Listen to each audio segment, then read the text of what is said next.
Hi. I hope आप लोग बढ़िया होंगे।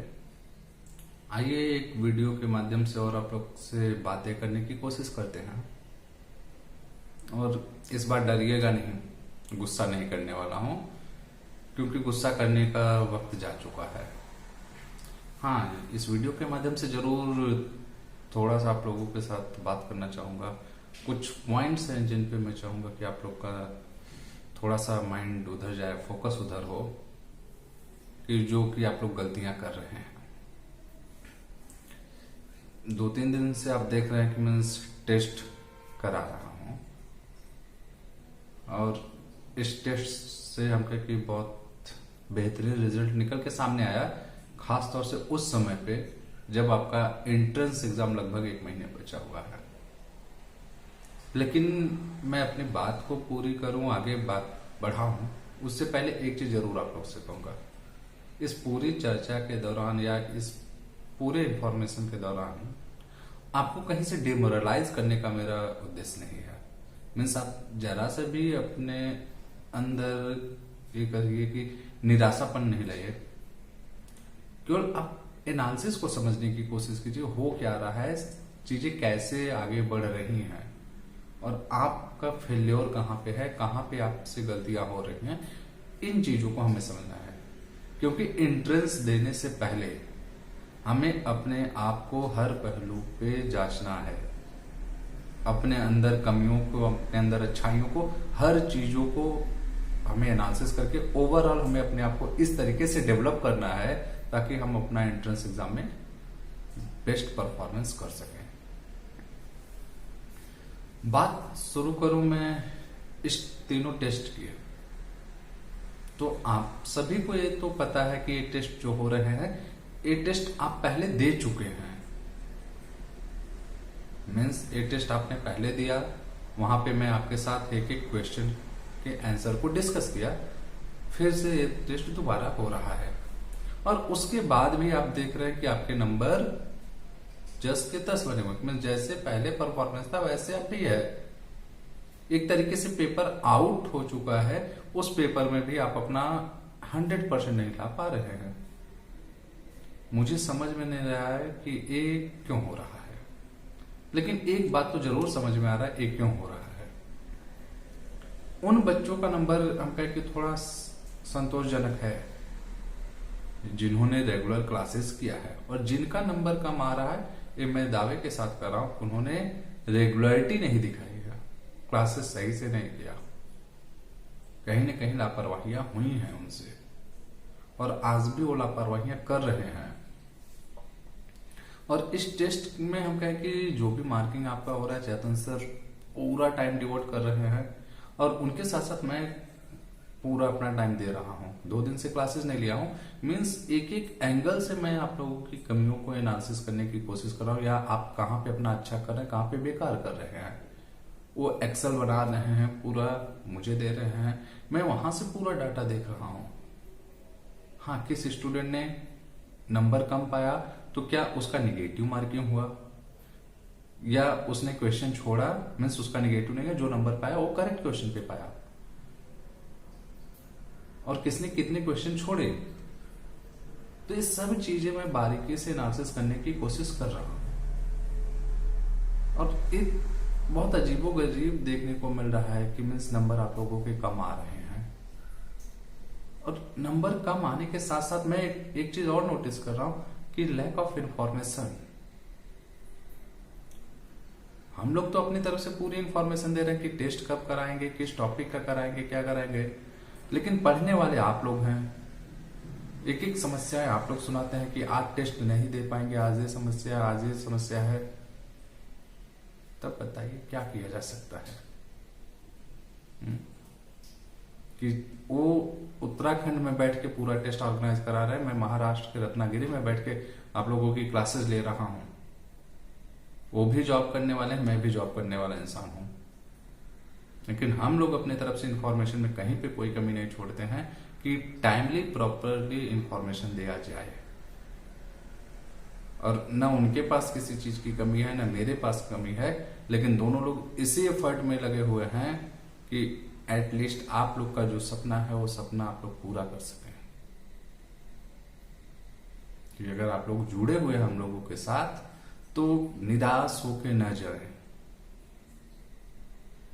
ये सोच के हम लोग वर्क कर रहे हैं, रात रात भर हम लोग कह सकते हैं कि अपना एफर्ट लगा रहे हैं। कितना कम हम लोग सो रहे हैं वो हम लोग जान रहे हैं, लेकिन उन चीजों से आप लोग को फर्क तो पड़ता नहीं है। 1.5-2 घंटे फोन कॉल पे बात हो रही है कि वो भी परेशान है कि सर कैसे इन लोगों के अंदर इम्प्रूवमेंट लाया जाए, कि कहाँ पे क्या प्रॉब्लम आ रही है समझ में नहीं आ रहा है। कि मीन्स आप दोबारा से सेम क्वेश्चन का टेस्ट करा रहे हैं तब भी इन लोग का नंबर कम हो जा रहा है। मैं उनको इस चीज को समझाने की कोशिश करता हूँ, देखिए इससे बहुत ज्यादा घबराने की जरूरत नहीं है।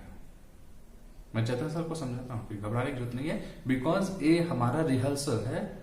असली मैच तो हमारा जब BHO एंट्रेंस एग्जाम देने बैठेंगे वहां पे है, तो उसके पहले तक मैं इन लोग को तैयार करूंगा।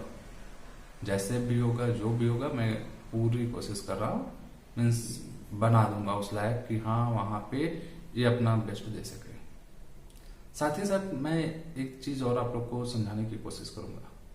टॉपिक मैं पढ़ा रहा हूं या पढ़ा चुका हूं, जो बच्चे हैं उनको भी पढ़ाऊंगा, और इतना आप लोग को जरूर पढ़ा दिया जाएगा कि आपके एंट्रेंस क्वालिफाई हो जाए। तो इसके लिए आप परेशान मत होइए। अक्सर आप लोग का देखने को मिलता है कि सर यहाँ पे अभी नहीं पढ़ा, यहाँ पे नहीं हुआ, ये नहीं हुआ, ये नहीं हुआ।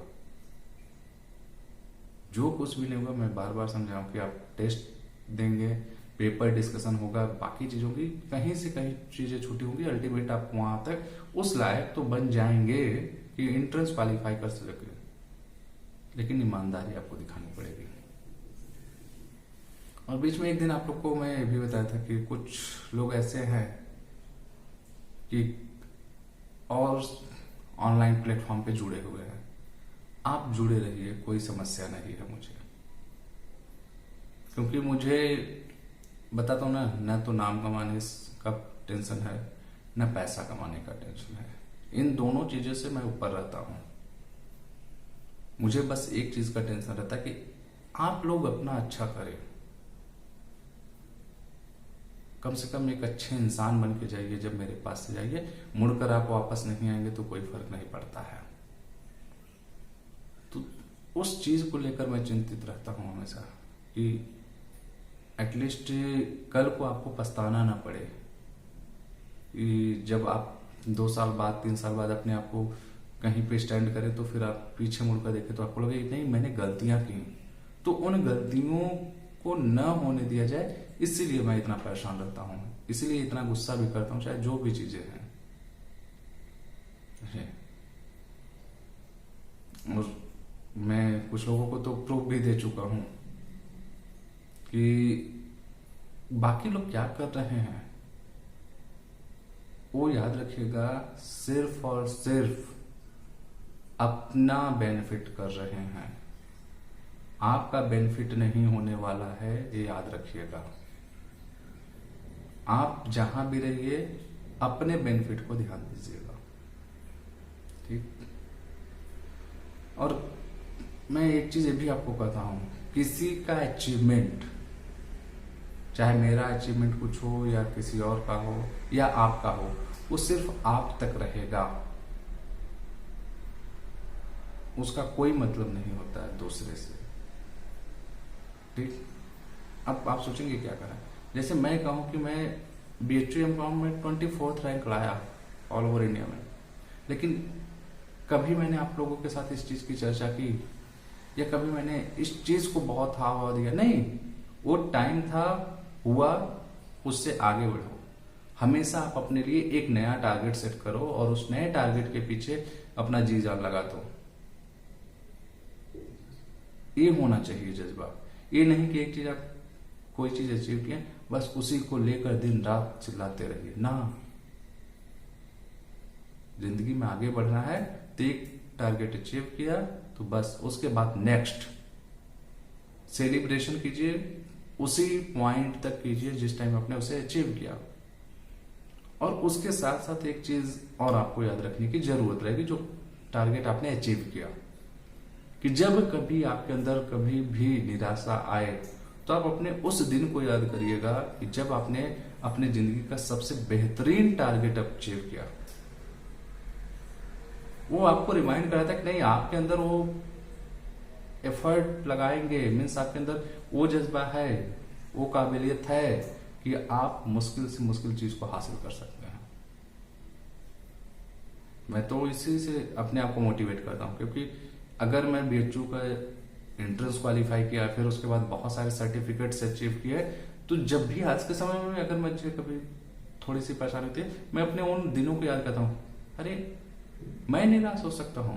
वो इंसान जो मतलब एक वक्त था कि रात रात भर पढ़ता था, या जो टफेस्ट काम लोगों को लगता था उसको भी मैं अचीव किया, तो मेरे अंदर कहीं ना कहीं वो पोटेंशियल है कि मीन्स मैं अगर ठान लूं तो बट मुश्किल से मुश्किल काम कर सकता हूं। तो ये चीज आपके अंदर होना चाहिए कि आप अपने अच्छे दिनों को, अपने अंदर की निराशा को दूर करने के लिए हमेशा याद रखिए, लेकिन उसको बहुत ज्यादा कहें कि तवज्जो देना, बहुत ज्यादा उसका हौफा बनाना कोई मतलब नहीं है। तो आप बीएचयू एंट्रेंस एग्जाम को भी कुछ इसी तरीके से लेके चलिए। कई लोग इसको अपने स्टेटस से जोड़ेंगे कि अगर मेरा एंट्रेंस एग्जाम नहीं निकला तो बदनामी हो जाएगी, मैं किसको मुंह दिखाऊंगा। ये सब चीजों से निकलिए, कुछ नहीं, ये आपको सिर्फ और सिर्फ डिप्रेशन में ले जाएंगे। तो अभी इन चीजों से निकलिए, और जो आप टेस्ट दे रहे हैं और जो टेस्ट हो रहे हैं, इसको ईमानदारी के साथ देने की कोशिश कीजिए, क्योंकि अगर आप यहां पे ईमानदारी नहीं दिखाएं तो कहीं ना कहीं आप अपने साथ धोखा करेंगे। सर देखिए, बार बार ग्रुप में मैसेज करते हैं कि हम लोग को एक ही चीज पता चलता है कि किसने टेस्ट ओपन किया, कब ओपन किया, टाइम से पहले कौन ओपन कर दिया, कौन टाइम के बाद ओपन किया, या टेस्ट देते समय कौन कितनी बार टेस्ट को मिनिमाइज किया। एक एक चीज हम लोग के सामने डाटा आता रहता है। तो आप ऐसा तो मत कीजिए ना। सर तो बोलते हैं कि हाँ इतने बजे आप ओपन कीजिए, नहीं तो फिर आपको प्रॉब्लम होगा। और अभी कल के टेस्ट में हम कहें कि सर ने एकदम साफ साफ इंस्ट्रक्शन लिखा था कि आप टेस्ट लिंक तभी ओपन कीजिएगा जब तक मैं इंस्ट्रक्शन न दे दूं। उन्होंने बोला था 9 बजे स्टार्ट होगा, लेकिन ये भी बोला था कि जब तक मैं इंस्ट्रक्शन न दूं तब तक आप लोग टेस्ट लिंक ओपन नहीं करिएगा। उसके बाद सब ओपन कर दिया। धनाधन ग्रुप में मैसेज आ रहा, मैं बार बार कर रहा हूँ वेट, फिर मुझे ग्रुप लॉक करना पड़ा। तो थोड़ा सा तो पेशेंस रखा करिए कि अगर आपको परेशानी हो रही है तो आप इतना याद रखिए कि उस परेशानी को हम लोग महसूस करते हैं और उसको तुरंत समाधान करने की कोशिश की जाती है। ठीक, तो ये चीजें आपके अंदर होनी चाहिए। धीरे धीरे करके आप आगे बढ़िए, मंजिल आपको मिलेगी, आपके कदमों में सफलता आएगी। लेकिन आप अगर लापरवाही करेंगे, कहिए कि आप अपने आप को धोखा देंगे, सीधी सी बात। ईमानदारी रखिए, आराम से पढ़िए, कोई टेंशन न लीजिए, टेंशन फ्री लाइफ जिए। बस वक्त बीतेगा, सब कुछ होगा, सफलता भी आपको मिलेगी। लेकिन अगर ये रवैया आपका रहेगा तो फिर समस्याएं आपको आने वाली हैं, क्योंकि आने वाले दिनों में चैलेंजेस बढ़ेंगे। और अभी जो टेस्ट हो रहा है इसमें हम कि आप देखेंगे कि किसी एक टेस्ट में आपका नंबर ज्यादा हो गया, अगले टेस्ट में कम हो गया, फिर उसके बाद वाले टेस्ट में किसी और का नंबर ज्यादा हो गया। तो ये अप्स एंड डाउन्स चलेंगे। इसको हम कि न तो सेलिब्रेशन करने की जरूरत है, न तो इससे घबराने की जरूरत है। ये तो हमारा स्टेज है कि हमें उस मुकाम तक पहुंचाने के लिए कि गिरेंगे फिर उठेंगे, फिर गिरेंगे फिर उठेंगे। तो ये जो कुछ लोग हैं कि इससे फटाफट सेलिब्रेशन स्टार्ट कर दिया, अरे जैसे लगे उनको तो एंट्रेंस एग्जाम क्वालिफाई कर गए बीएचयू का। तो ऐसा मत करिए। चेतन सर देख के हंस रहे थे कि सर ये क्या है इन लोगों का। थोड़ा सा तो गंभीरता लाइए अपने अंदर, ये दिखाइए कि हाँ कैसे बिहेव किया जाता है। ठीक। और लास्ट में एक चीज आप लोग को कहेंगे, मैं पहले भी कहा, एक चीज फिर से कहूंगा कि जो मॉक टेस्ट हम लोग ऑर्गेनाइज कराने जा रहे हैं, इसमें कोशिश कीजिए अधिक से अधिक लोग पार्टिसिपेट करें, मीन्स आपके फ्रेंड्स होंगे तो उनको बोलिए। रीजन ये है, देखिए एकदम क्लियरिटी आपको बता रहे, पैसा यहाँ कमाना उद्देश्य नहीं है। यहाँ सिर्फ आपके साथ एक कंपटीशन का माहौल देना है कि अभी आप लोग लिमिटेड लोगों के साथ टेस्ट दे रहे हैं। वहां पे अगर हम कहें कि नंबर ऑफ स्टूडेंट्स ज्यादा होंगे, पार्टिसिपेट ज्यादा होंगे, वहां पे जब आप टेस्ट देंगे तो आप अपने आप को वहां एनालिसिस कीजिए कि हाँ इतने लोगों के बीच में मेरी क्या पोजीशन है। एक उद्देश्य है। और एक चीज और सबसे इंपॉर्टेंट चीज आप लोग से करना चाहेंगे, हो सकता है कि अभी तक आप लोगों ने क्लास नोट्स बाकी चीजें शेयर की हों अपने फ्रेंड्स के साथ, ऐसा लोग करते हैं, तो जो किया आपने कर दिया, लेकिन अब जो आपके पास लास्ट के ये मोमेंट बचे हैं, इस टाइम कोई नोट्स कोई चीज आप शेयर मत कीजिएगा प्लीज, नहीं तो इससे आपका नुकसान होगा। आप ये बहुत अच्छे से जान रहे हैं कि एंट्रेंस एग्जाम में एक एक नंबर का क्या इंपॉर्टेंस होता है। एक नंबर से आपका फ्रेंड आगे निकल गया तो उसका एडमिशन हो जाएगा, वहीं आप रह जाएंगे। तो यहां पे आप ये कोशिश कीजिए कि ईमानदारी के साथ आपके फ्रेंड्स और आप दोनों मिलकर कंपटीशन में बैठिए, और कंपटीशन में जो अच्छा परफॉर्म करे वो आगे जाए, वो सीट पाए। लेकिन कहीं आपको ऐसे रिग्रेट न करना पड़े बाद में, अरे मैंने तो अपना सारा नोट्स इसके साथ शेयर किया, सब कुछ आज ही निकल गया, मैं रह गया। ये वाला काम मत कीजिएगा। अगर दोनों लोग तैयारी करें तो उससे भी बोलिए नहीं तुम भी टेस्ट दो, तुम भी पढ़ो, मैं भी पढ़ रहा हूं, जो निकलना होगा वो निकलेगा।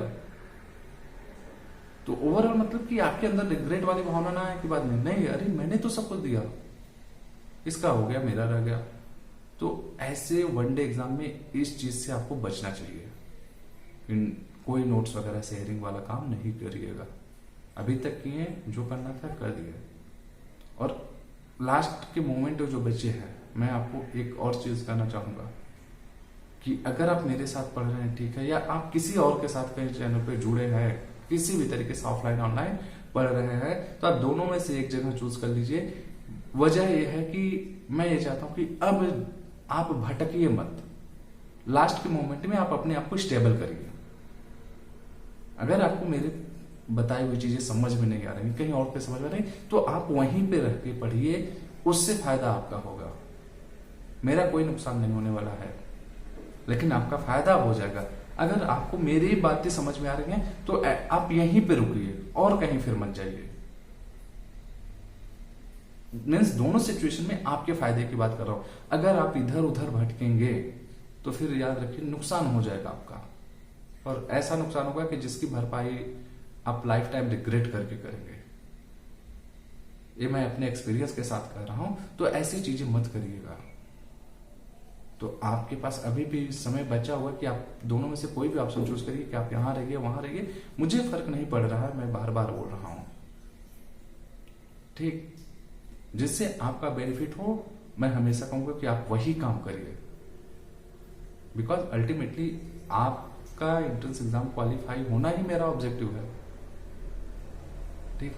तो इन चीजों पे आप लोग ध्यान दीजिए और आने वाले टेस्ट अच्छे से कीजिए, ईमानदारी के साथ कीजिए, अपने रिवीजन को और अच्छे से कीजिए, और थोड़ा सा हम कहें कि बचकानी हरकतें छोड़िए, सीरियस होना सीखिए, समझिए। अगर अभी तक भी आप लोगों ने क्लासेस नहीं देखी हैं तो प्लीज क्लासेस देख डालिए, आपका फायदा ही होगा, एंट्रेंस आप क्वालिफाई कर जाएंगे। नहीं देखेंगे तो फिर मैं कुछ नहीं कर पाऊंगा, ठीक। तो यही सारी चीजें आपको समझाना चाह रहा था। उम्मीद करता हूं कि आपको समझ में भी आई होंगी, और आगे के लिए और अच्छे से तैयारी कीजिए। हम लोग तो अपने तरफ से पूरी कोशिश में लगे हैं कि आप अधिक से अधिक बेनिफिट लेकर यहां से जाए, यही हम लोग चाह रहे हैं। और बचे हुए बस हम कहें कि 25 से 30 दिन का हमारा आपका संबंध और है इस BHU एंट्रेंस को लेकर। तो इन दिनों में अधिक से अधिक मैं देने का प्रयास करूंगा अपने तरफ से, और आपकी जिम्मेदारी बनती है कि आप अधिक से अधिक चीजें लेकर जाइए, ठीक। Okay, thank you everyone.